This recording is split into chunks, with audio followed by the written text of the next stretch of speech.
Welcome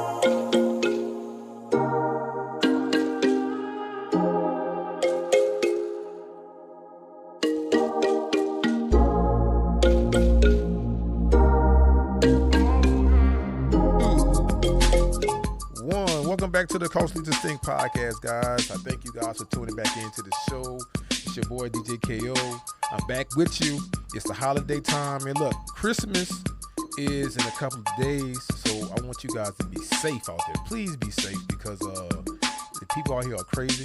They have road rage, and I know you're going to get those gifts for those kids and for your sweet loved one and your aunties and uncles, grandmothers and grannies and grandpas. But make sure you're safe. Make sure you love on your people for the holidays. It's more than a gift. It's all about your family. All right? That's my word today. Now it's time to get ratchet. Now I'm messing with you guys. But I appreciate you guys for tuning in, man. Today we have a special show for you guys today.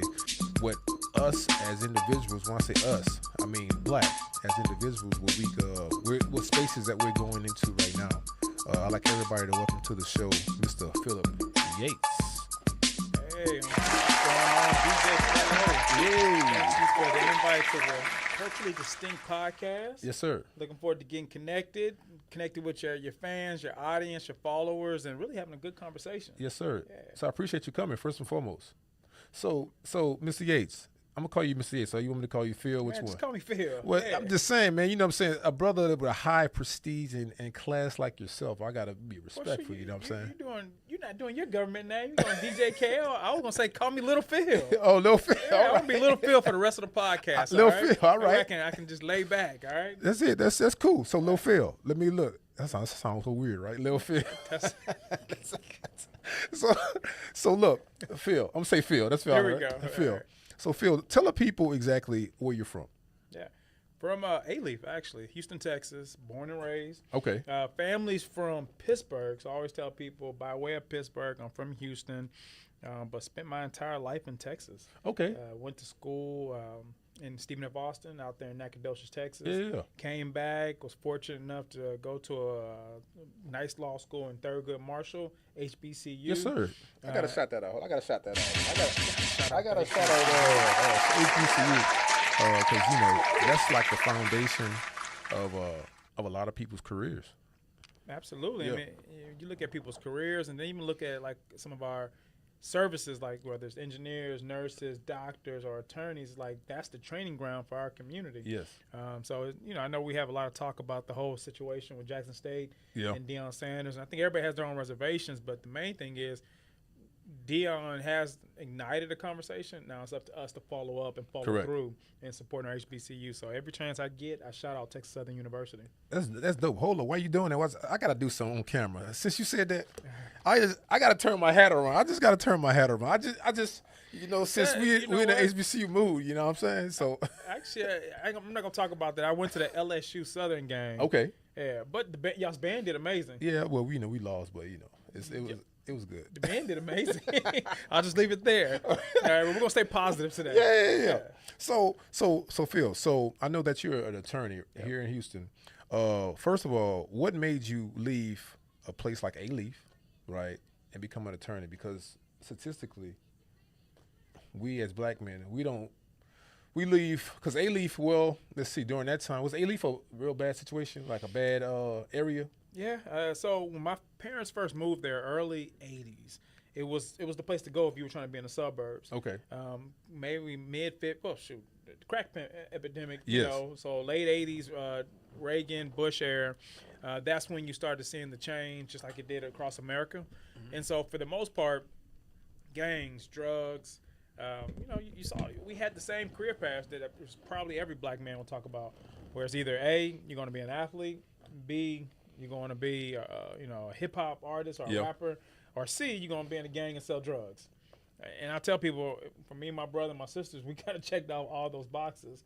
And so I was fortunate enough to go to athlete route, play sports, get around other similar like-minded people, but you're still rubbing elbows with the same people in the community that look just like you, that didn't get the same fair shots or opportunities I may have gotten, maybe because I got a spot on the team that they could have had, or because I had parents in the community who wrapped their arms around me and made sure every time I fucked up. Can I curse? Yeah. Because I'm a little feel today. Yeah, it's right. It's all good. No, so every time I messed up, I had a support system. And so that's where the whole idea of, going back into my community and figuring out how can I support, how can I get more involved. And although I do other things, I knew that being an attorney allowed me to change things in a courtroom or boardroom and then also a legislative floor. And luckily, through my journey so far, I've been able to impact the world in all those different spaces. Right. Yeah. So in saying that, I wanted to get into this because I know you do a lot of things, right? But I like to talk about diversity funding, right? Yeah. And how funds could be not transferred, but more of given to people of color, right? If I use that term correctly, if I say given, can I say that? Or just we can say given. Yeah, given. It's given. Given opportunity. Oh, granted. Say granted. No, I think given is the right word because a lot of times we say access. And people say, everybody has access. You just got to know how to, read the fine print, or you got to know who to talk to. Right. It's like, no, you're given an opportunity to get those funds because you know the right person or somebody entrusted that organization with the resources. So they're going to give it to somebody who looks like them. So I think give is the word because that's how America works. And, people have, going back to me being a lawyer, a lot of times you learn the law and you learn how the game is played and you realize it's working by design. Like there's nothing broken about our law. It's working to protect wealth and the people who held it and have it and continuously have had it since the beginning of our existence in terms of as Americans. And whether or not you said that's white people, Jewish people, or rich black people who've been rich since they came into money, it's designed to protect the wealthy. So yes, it's given, but the only way we can make sure that it's given equitably is if we start making sure more diverse institutions are given opportunities to be entrusted with those funds and give it to the people who can do more with it. So that's the questions that I want to ask because I know, especially during the pandemic, a lot of people started small businesses, right? Yeah. So, and not just that, but the federal government, Joe Biden, he has this the $2.2 trillion the infrastructure plan. Okay. That he's given a lot of minority companies this funding, and by a city like Houston, Houston and the metropolitan area is low, 4 million people, something like that, 4 to 5 million people, and I see that the city was granted over $100 billion of funding from the federal government. Wow! Right. Mm-hmm. So by law, now correct me if I'm wrong. By law, I believe that 30% of that has to go to minorities, right? It's not necessarily by law, but there has to be a good faith effort given to how they earmark those dollars based off of, that quota, I'll say, that they're supposed to meet.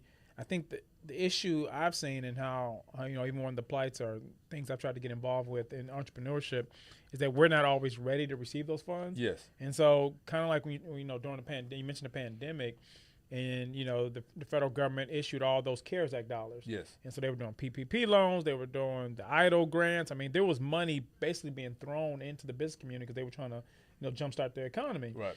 Well, the problem was the people who needed the most in our community weren't actually prepared. They didn't have the proper infrastructure in terms of, the legal entity. They didn't have their accounting and records and their books set up properly. They weren't registered with the state. They weren't managing their payrolls properly. They were basically operating a business the same way some of us operate our personal finances. And so because of that, a lot of us missed out on that money. So as you talk about, the Reinvestment Act, that Joe Biden, or President Biden has created, I think the real issue is, the money's there, and everybody's doing a better job of putting it into our community. But us as entrepreneurs, us as the community, have to be prepared to get that money. Right. Yeah. So that's my thing. So because a lot of us, we have the capability to do it, right? Yeah. But it's just the funding. We don't know how to receive the funding. And then, like you said, once we receive the funding, some of us, like you said, we're running an actual business as if it's our personal life. And, as a people, I'm not going to say it's sad, but I'm going to say we're not educated in those areas. Yeah. You know what I mean? And I'll take it one step further. I mean, I'm educated and I've done it. Mm-hmm. I mean, I have an MBA, I have a JD, and I've even taught an entrepreneurship class for over a decade now. But because I've never experienced generational wealth, like I didn't. My dad, yeah, he went to work every day, and because of that, I was able to, he put food on the table. I had clothes on my back, and I didn't want for anything. Great. My mom, same thing. She supported me. But at the end of the day, can anybody teach me about wealth building when all you ever had was a job? Right. You didn't even have a savings account with money in it, right. Let alone financial products. And so when you talk about running a business, all we know is that scarcity mindset. We're like, hey, I'm making money. Now it's time for me to, I'm managing my lifestyle. But to grow a company, who's going to teach you that? Like, how do you learn that? It can't be taught in a book. No. And you don't have anybody who looks like you that you can just say, hey, will you sit down? We're getting better at it. But it's not the norm for somebody to teach you or to give you the blueprint before you make those mistakes. Right, yeah. Right. So, and leading up to that, I know you had this event about 2 weeks ago. Yeah. Right, and it was Entrepreneur Week here in Houston, right, which was an awesome event. Black Entrepreneurs Week. Black Entrepreneur Week. Yeah, you gotta make some Black. black. You're right. I'm sorry. Man, I'm sorry. Hey, look, man, look, I'm sorry. Is this Mike Thorne? Is this not the culturally distinct podcast? Culturally distinct. That's right. That's yeah, right. Not the entrepreneurs. You're right. Black Entrepreneur Week. Right. Yeah. Powered by Chase. How about I say, yeah, you gotta pay the bills. Yeah. We need them to show up. Powered by Chase. But it was an awesome event. It was a week-long event. Yeah. Right. With different types of individuals that's in the business world. So, and you was the lead for that, right? Yeah. So, what made a person? What made Lil Phil from A-Leaf start that West Side effort? I thought the West Side in the podcast too. Yeah. What made Lil Phil from A-Leaf start that business? Start that Black Business Entrepreneur Week? No, I mean that's it. It's Lil Phil from A-Leaf, right? So everything that I've done and I've accomplished. First I had to get to the point where I had the capacity, where I could take care of my family, take care of my kids, and I can buy the things I want. And I'm still working on my own wealth plan. But then you get that like survivor's remorse because you still remember Little Phil and A-Leaf, right. who should probably be in jail, dead, or definitely not a practicing attorney, and then doing everything that he's aspired to do. Right. And so we created a platform called Equal Liberty, which is technology to help try to accelerate the process of ownership and wealth building. And then part of that was, born from that was Black Entrepreneurs Week and Latino Entrepreneurs Week, and saying the only way you can truly, I guess, really create wealth building opportunities is if you connect people and meet them where they're at. Right. So the technology is doing that, but Black Entrepreneurs Week was specifically designed to make sure, hey, I'm going to bring the venture capitalist, I'm going to bring the banker, I'm going to bring the angel investor, then I'm going to bring the entrepreneurs, and then I'm going to bring the people who don't know nothing about wealth building and create a collision course. Mm-hmm. And so we said that was one thing. And then the second part was us understanding our power as African Americans or Black people in this country that, okay, if you take all of our consumer spending, and I don't know the number off the top of my head, but I want to say last time I heard it was like 1.4 trillion. Yes. And they would say we'd be like the 14th largest country in the world. And on the other side of that coin, you hear people say by 2048, our net worth is going to be zero. Yeah. That's some scary stuff given all the racial inequity, civil unrest, and just things we know about our community just based on our own personal experiences. So it's like, okay, Little Phil and DJ Kale's going to be all right because we've exposed ourselves and we're on that timeline of trying to create wealth, and we'll probably give it to our family, people we're connected to. But what about the people who aren't connected? Right. Let's create a collision course, and let's do it during that 8-day. Let's also do it right before the holiday season when, consciously we're programmed to start spending money. Yes. So we kicked it off on Small Business Saturday where we're saying, okay, you're going to spend money anyway. Why don't you go spend it at the black market? These are all Black vendors. These are all people who Black owned. It's going to go back into your community. And more than likely, just like, when you ask me to come here, I'm going to support somebody who looks like me without even asking questions. And so that's why not do that with our own community? And then Sunday, we did the Keeping the Faith, which is bringing our faith into entrepreneurship and wealth building. And we were able to partner up with a historical Black church here in the city. Monday, with it being Cyber Monday, where people are going to go buy online, it's like, hey, let's honor some of our online tech businesses that you can either support, but also know that like you've created a tech platform yourself to help bring awareness and outreach. Right. All of us could be doing that. No matter if you're baking pies or all the way to having a car wash, like there's technology that can help scale that growth. So that was important. Tuesday was Giving Tuesday, so teaching people about philanthropy and understanding that, one of our biggest beneficiaries of our donations, usually the Black church. And so, one, educate how you can direct your funds to the church, but not only the church. What about some of these other allocations? There's even capital markets where you and I can bring our money together, invest it with a nonprofit, and get an advisory fund started, and then not only get a tax write-off, but then also make sure that they invest into a startup. Okay. So we can do that in our community. It's kind of like crowdfunding. Kind of like crowdfunding, except for you can do it through a nonprofit. So you still get that tax benefit, but you're getting that. You're telling that financial advisor, I want you to use that money specifically for investing into startups. I got you. Crowdfunding, to your point, which is another good thing about Black Entrepreneurs Week, is you're building a community.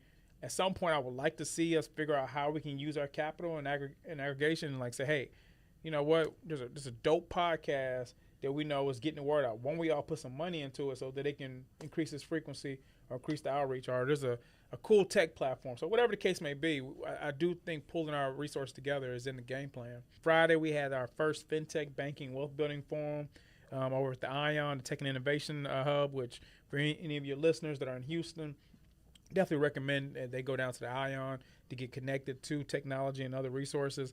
And then we ended it with DJ KO. On the ones and twos, kept us hyped all day. That was a lot of fun. Yeah, it was dope. It was dope. Urban League. That was dope. At the Urban League, I was there, and I witnessed that. I didn't realize so many people had pitch plans where, they had a legit business, and it was something that really benefited people. Yeah. And it was all low. It was all of us, Black. And it was something that was powerful. When I seen, I was like, wow, that's great. I text some people. I say, yo, y'all need to come over here. I know it's kind of early. You guys need to come over here and check it out. And you have an idea, come pitch it. You could win up to, $10,000. Right? Just being ready. Yeah, but it was dope. It was dope. So are you the mastermind behind the whole project? Are you the creative genius behind it? I'm the founder, but I would say it's a collective. Okay. I'll be honest that I pick people's brains all the time. I have a team. Okay. A lot of it's born from my frustration, from my problems, from my personal experiences. But I also saw people who were traveling the same wavelength, and I said, hey, what would you do in this situation? How can you help? And so it's been from parents to advisors to bankers. Shout out Chase Bank. I mean, they played a very integral role in Black Entrepreneurs Week. Sherry Green, Vice President over at Chase Bank. But it's really been a collective effort, which that's by design. Something that always frustrated me is when people come up with solutions and when they never asked us. So it's like all the time, during elections, you say, the Blacks need this. It's like, first of all, who the hell are the Blacks? The Blacks, right? I mean, we like, I got some. We're Americans, right? Basically, we're not even. Us as Black people, we're not monolithic. Or we're not the same. Like, there's certain people that aren't traveling the same journey. Correct. So yeah, that was it. So it's like going to the community, figuring out what we really want, and making sure they're a part of the solution. That's really the platform Equilibrity is trying to grow off of. Yeah. So speaking of Equilibrity, which is a unique name in itself, how did you come up with that name, one, and what is Equilibrity? Yeah. I studied a guy by the name of Louis Kelso over a decade ago. He's been dead, but he's an economist and an attorney by trade, and he was the one who created the employee share ownership plan. So, and he did that when he got to Congress and other policymakers to buy into it. He was saying, if you adopt this policy, this is how you get more production or more productivity out of your employees. Okay. And so it was based off binary economics. And so studying that, I said, okay, this same discipline can actually work in the community, because a lot of the issues we have, even you and I talked about it in terms of, okay, you can give money to somebody on the street. More than likely, if they don't know what they're doing with it, or they're not set up to be productive, they're gonna piss it off. Right. So money's not necessarily a solution. So it's really built in this ecosystem where everybody in there has an opportunity to be a producer and not necessarily a consumer. Going back to how do you hack that $1.4 trillion consumer spending habit. Right. So that's where Equilibrity was born out of. So Equilibrity is essentially a digital ecosystem, gamified, has tokens, but it's designed to get you on a journey so that you can unlock capital, and then we can help you reach the capital markets. Okay. We don't want you to be in Equilibrity forever, but most of us, if we right now we say, hey, I want to go buy a house, or I want to get a small business, or I want to just get a loan or car at a decent interest rate, we might have challenges. Shit, some of us, there's a brother out of Florida, and I think he's maybe Latinx. but he just got elected to Congress. I think he's the youngest person in Congress. He had problems even getting an apartment. So this is a guy who was elected to Congress, makes $154,000 a year, and he couldn't pass a credit check to rent an apartment. Wow. That just tells you in terms of the issues that we're having in our society when it comes to credit. So Equal Liberty essentially is an alternative credit model that we're building. Okay. But we're trying to accelerate home ownership inside the community and wealth growth. That's dope. That's dope. Yeah. So let me ask you this. In the last segment, we was talking about like funding in our communities, and you said something about the church. Yeah. You know, how important do you think faith is in terms of business? You know, I think it's a personal question for everyone. So for me, it's really important because of, you know, my background, my experiences, and what I've been able to accomplish. Knowing if you just look from an empirical, you know, data, it's like I shouldn't have accomplished it. Right. And so for whatever reason, I still pursued it. And so I always when people ask me similar questions, I say my favorite book in the Bible is Book of James, and then I always go to 2:20, faith without work is dead. Correct. You know, we had our Sunday event at Good Hope Missionary Baptist Church. Pastor Cofield actually preached this message, and a lot of it was, you know, when you're trying to be an entrepreneur, you're walking a similar plight or similar journey that you walk with God. It's like you're having to almost build capacity to prove to the market that, hey, you are who you say you are. Mm-hmm. A lot of times people say they're Christians, but if you're not putting in the work of a Christian, it's like, what evidence do you have for God to show that, hey, I deserve, you know, these rewards, these riches are to get into heaven, depending on what you believe in. Right. Well, that's what an entrepreneur is. Like if you're truly trying to be an entrepreneur, you have to put in the work. There has to be evidence, and it's not that you're going to be successful. Just like when you're walking in faith, if you're a Christian, it's like, yeah, you're supposed to stumble. That's a part of the Christian walk. Right. If you're an entrepreneur, in fact, I think most people who invest in you, they want to know that you have traction, and part of that traction is, okay, do you have failures? And if you have failures, what do you need me for? So why should I invest in you? And that's the story you're telling people. I need your investment because I'm trying to grow and serve more people. So it's part of that service model. I think if you're truly in the business to serve people, whether it's a tech company, a foodie, or any of the industries or verticals we can think of right now, you're trying to serve some customer, and that's what you're doing in religion. So I think that's where the whole faith comes in, because it gets lonely. Yes. As you know, as a man who's a serial entrepreneur. Yeah. I mean, you're thinking of concepts, you're doing it, whether you have a business partner or you don't, or you have a team or you don't, it still falls on you as the entrepreneur to make sure that you execute and get it done. Right. So speaking of service, why is it so important for you to help your people out? Man, that's, I think it goes back to Little Phil from A-Leaf, right? Okay. I know that but for family, but for community, I would not have the rewards and the benefits that I have. So it's like survivor's remorse. It's like you've accomplished these goals. You're doing everything you want to do, but you can look back and say, or look to the side and say, man, this person's not getting a fair shot because of a luck of a draw or luck of a draft or however you want to quantify it. And so I think it's important for those who are given that they're expected to reach back. And then for me, it's been even more important that how do you try to create a system or a platform for more people to do it.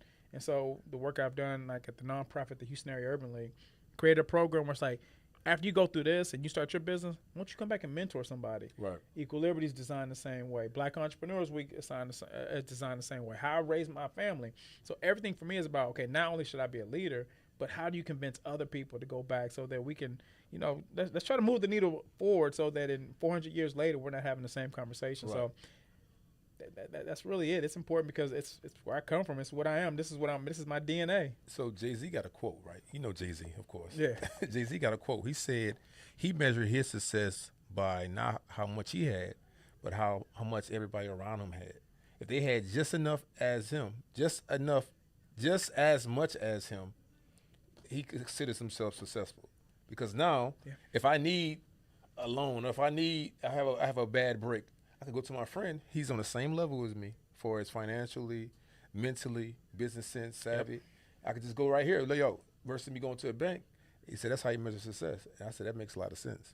So let's talk about tech. I want to get into tech, black tech. Mm-hmm. A lot of, I don't know the statistic fact, but isn't it like 1% of blacks that's in tech? Venture capital, and Yeah, yeah. It's 1% has gotten investment. I think that the numbers are actually decreasing. Yeah. While the amount of money being invested increased over the pandemic, the amount of money invested in blacks decreased. And so I'm not sure the number of blacks in tech because I don't know if anybody has that data because it's so hard for us to get off the ground. Right. But to your point, I mean, you can't go to a bank and ask them for a loan to invest in your tech. You can't go to any most debt fiduciary, financial institutions. They're not going to invest. So you need some kind of venture capital, some kind of equity-backed capital. You need an angel, and I don't know about you, but I don't have a lot of people in my family can say, "Hey, right. here's $150,000. Go mess it up and tell me how you did." Right. But that's what they have the luxury of. So when you hear those staggering stats that says, the difference between our white counterparts is that they have like $160,000 net worth versus ours that is below $40,000. Right. That's the kind of things that you should start signaling. Not only how do you buy a home, not only do you buy assets, but let's say you want to start a tech business, which is probably one of the quickest way to hack the wealth problem. We don't have the money to go and pursue those type of opportunities. So how did you? I know you raised some money in venture capital. How did you manage to do that? Because that's complicated. Because it's a quick story. I know a young lady. She has a hair business. She's from Houston. She has a hair business, but she does most of her stuff in Palo Alto, which is Silicon Valley. Yep. Right. And she got, I think she raised $2 million venture capitalists, venture funds, and so she to invest in her brand, and now it's moving. But the same question I asked her, I'm gonna ask you. I'm like, how did you do that? That, like, to your point, nobody in our family or close to us that have $150 for us to just throw away. Yeah, no. You know what I mean? We have $150,000, but we're not just gonna give it to you to throw away. Like we don't have that kind of risk. You know what I mean? Yeah. So how did you raise the money when you started? No, actually, so a lot of it I self-funded. Okay. That was probably key for me is that, like I was telling you earlier, once I became an attorney and then I had the capacity, I was able to use my income to start it up. Okay. So once I started up, I showed it to people, but that's not the typical journey for most founders. Usually they need the money to be able to create the MVP.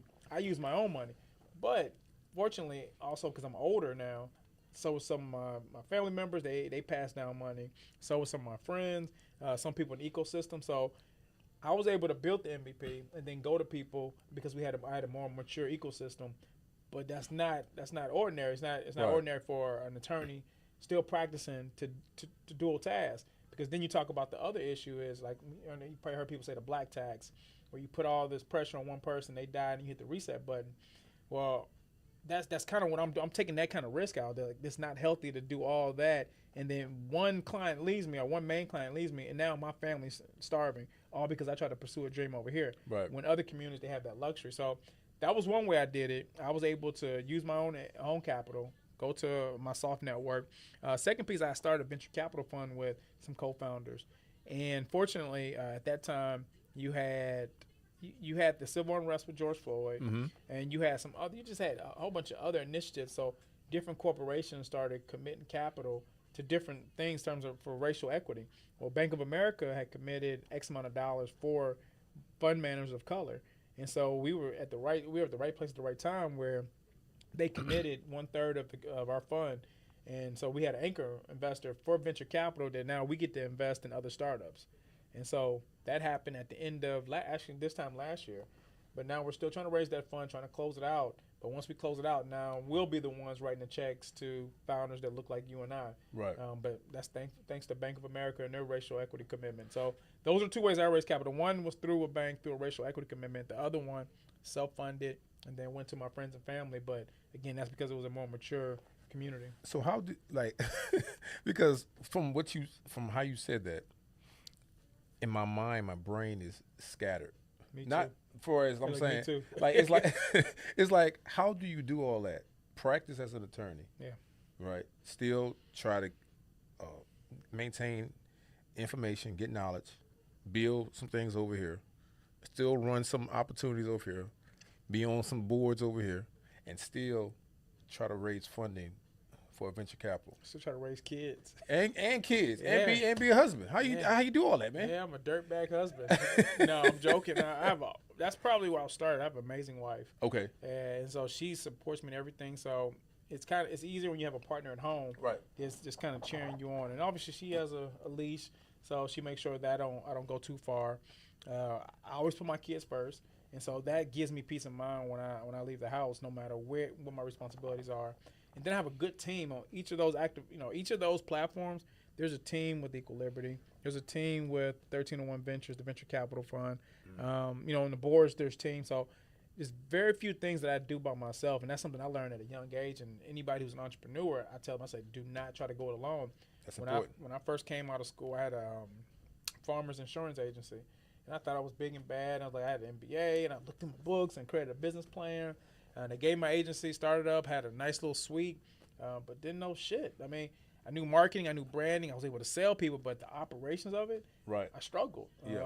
And so anything I do now, I try to bring people on, so at least that somewhat strengthens the bandwidth I have. So it's really having an amazing team that's backing me. And then finally, going back to people like Jay-Z, like we all study the Jay-Z's of the world, the Sean Combs, the Obama. We have a black list. Right. People but if you look at what they do on their day to day, it's always like multiple entities, multiple activities. I mean, they have to be at certain places, and so I say if they can do it, why can't you and I? I'm not saying I want to be the world's greatest rapper. Yeah. I just want to be somebody who's wealthy, but also doing things that impact the community. Yeah, but you said something that was important. Team. I know just by me going on in my journey in life, I understand that team is more important than anything, because you try to do that by yourself, man. You try to eat the whole pie by yourself, man. It's gonna be, first of all, impossible to do. That's one, and two, you're gonna exhaust yourself to the point where you can't even operate.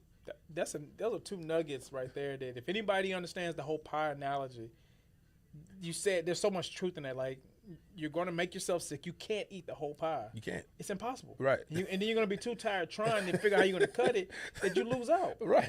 And that's what I learned in entrepreneurship. Even when you start talking about the venture capital and equity investing, like, I know when I first started the whole training process, the Urban Link, people always say, I ain't giving them none of my business. I want to own 100%. It's like, nah. 100% of what? Right. Like, if you can increase the value of that pie and you take one slice and you got 99 other slices around there, you walked away with something. With something, right. And that's what it's all about. Like, something has to be transferred so that you can say, hey, I have a valuable asset, and either I'm going to keep it, sell it, or pass it on to somebody in my community. Right. Otherwise, it's just activity. That's all. Yeah. What they say is it's like, what's the difference between moving and momentum? Something like that. One, you could move in place and not go nowhere. Momentum is getting somewhere. Yeah. So the same thing. Yeah. We full of all type of parables. Hey, man. The book of DJ KO is my new favorite. And then it's Book of James. Man. There it is, man. And look, so the funny thing, you said that, because up here sometimes I do get into the scripture. Okay. But I don't get into the scripture like a preacher. I get into it like on a ratchet side. So I might. Let's do it. I might use a term or a parable and put it in today's terms, right? So where it's relatable. So, my old church people will be like, oh, I get it. So my young people be like, oh, I get that. Because, both worlds kind of don't mix. But but everybody understands money, though. But they don't understand how to make money outside of working for someone. You see what I'm saying? Man, I don't even think people understand money. Mm. Like, if you really, I'll say I always consider myself an educated person. Like, although I didn't go to, Ivy League, right. But I did go to school. I did pay attention, and I am degreed. And even going through this journey, I'm still learning about how capital works. And so I think that's half the battle. Like, we take it for granted. Yeah, we know that you can spend money, but do we truly know the value of a dollar, right, and all the different ways you can do things you can do with it, and then understanding the power of, like we said, that financial asset that may be a little bit more powerful, or putting that dollar into it that it makes you even more powerful. Right. I don't think we know that. Yeah, and that's why I like to bring gentlemen like yourself up here, people that experience certain things that I know most people don't experience, and they go in certain boardrooms or certain doors or certain places that a lot of people don't enter. And I want you guys to come back and give information, because I know a lot of people that's watching, they might say, wow, I went through the same thing. Good testimony one of my friends, he texted me. He's like, I appreciate the information that you're giving because a lot of stuff I've been learning just by watching you. Yeah. And not me, but watching the guests that come on Yeah. to tell their experiences. And he's like, I learned so much. I learned majority of stuff that I know for as just living in life as a grown man that I learned in college. I was like, wow, that was awesome for me because that was gratitude for me. But at the same time, like you said, people don't understand money. People don't understand just simple business. Like simple consumer to customer to, direct sales. They don't understand that. No. And and even business credit, something small that I think is small. It's really not. I'm going to say that's. It's really not because a lot of people don't understand business credit. But I had to learn that during COVID. I just learned that stuff. But like you said earlier, I took it upon myself to learn that too. But look at us in our age, and we're saying both of us both said it at least once on this show. We just learned it, or we learned it almost by trial by fire, or by necessity. Right. And so we have the luxury of doing that. Obviously, our counterparts have a luxury of that they're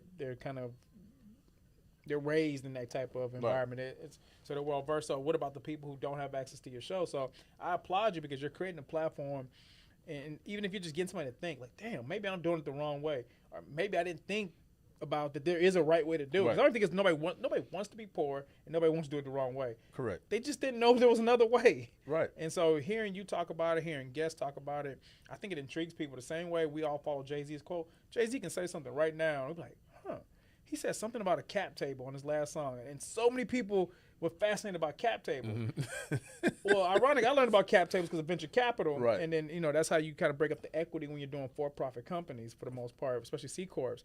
And so I was like, man, that's crazy that people are fascinated, all because our great philosopher said it, not because they're trying to build wealth. And so that's why I don't know. I just think marketing and media and channels like the one that you're creating is one of our most powerful tools that we have in our community because this is what we follow. Right. So absolutely. I applaud you, and hopefully you continue to bring people who are at least encouraging, inspiring, and motivating, and pointing people in the right direction.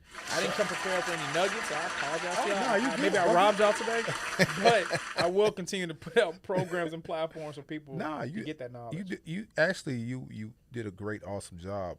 So let me ask you this: to someone that wants to get into, say, the venture capitalist space, or they want to be a part of Black Entrepreneur Week for 2023. Well, I answer the first question regarding the venture capital. Mm-hmm. So if you're trying to get in venture capital, I think it depends on if you're trying to seek out capital because you have a startup technology that can scale.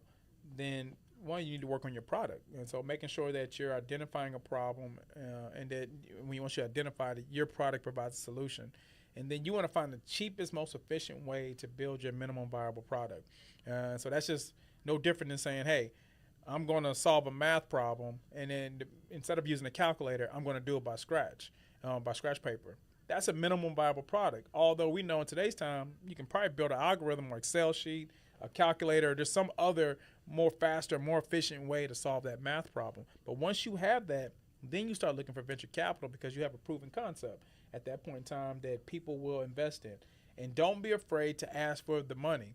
I think that's probably the biggest piece of advice about venture capital is that the only difference between us and them is they're more confident.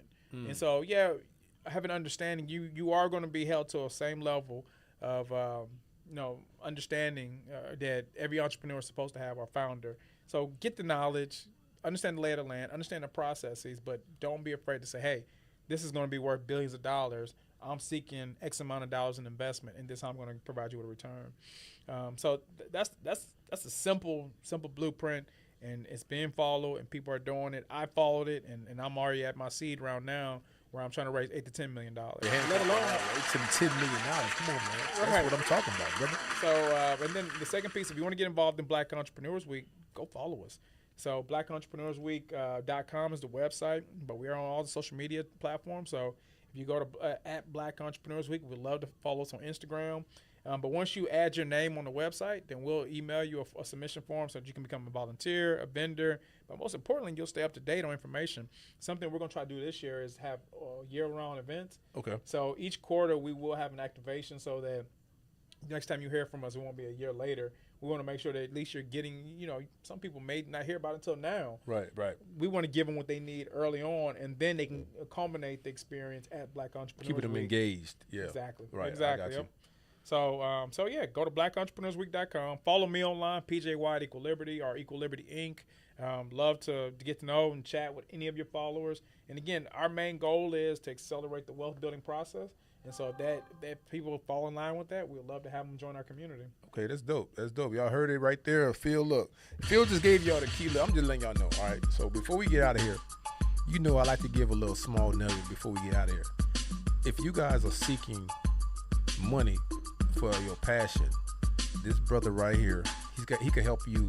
He can help you go to the promised land, right? He's not gonna bring you to the promised land. He's just gonna help you get there, right? He's gonna give you what we talked about earlier, the blueprint of success to get there. You gotta take it upon yourself to do it yourself, but he's gonna help you out. And then not just that, but he's gonna put you around other individuals, like-minded individuals, where you could build a team, have some type of individual that's gonna hold you accountable, where you're doing the same thing as them. So I think it's something great. I think it's something that you guys need to be, to invest in. Make sure you guys go hit Phil up. Make sure you guys check out Equal Liberty. Make sure you guys hit up everything that's going on at the Urban League, the Houston Urban League. Before we get out of here, Phil, I want you to give your social medias one more time, just in case the people didn't get you addressed it the first time. All right. No, you can follow me at PJY_Equal Liberty. That's EQUILIBERTY. Also Equal Liberty Inc. and then at Black Entrepreneurs Week. Okay, we are rewriting the Constitution over here. We're gonna put that word equal liberty in there, right? Boom. There it is. I just spoke it. There it is. Somebody dropped the legislation. All right, we're gonna do that. We're gonna get a sponsor. This next. Guys, I appreciate you guys for tuning in. Of course, it's DJ KO, Culturally Distinct Podcast. Be safe for the holidays. Look, I love you, and you guys can't do nothing about it. Peace out.